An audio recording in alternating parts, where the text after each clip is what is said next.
ചേർത്തല എരമല്ലൂരിനടുത്തുള്ള ചമ്മനാട് ഗ്രാമത്തിൽ സ്ഥിതി ചെയ്യുന്ന വളരെ പുരാതനമായ ഒരു ഭദ്രകാളി ക്ഷേത്രമാണ് ചമ്മനാട് ഭഗവതി ക്ഷേത്രം.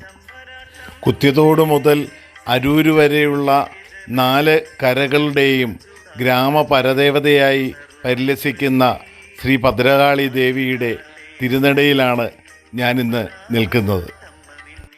4 കരകളുടെയും നാഥയായ ഈ അമ്മയുടെ മാഹാത്മ്യം എത്ര വർണ്ണിച്ചാലും മതിയാകാതെ വരും. സർവദുഃഖ നിവാരണിയായ ഈ അമ്മയുടെ മക്കൾ ലോകത്തിൻ്റെ എല്ലാ ഭാഗങ്ങളിലും നിലകൊള്ളുന്നു.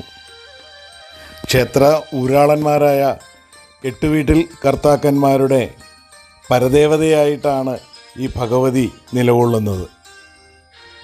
കുടുംബ പരദേവതയാണ്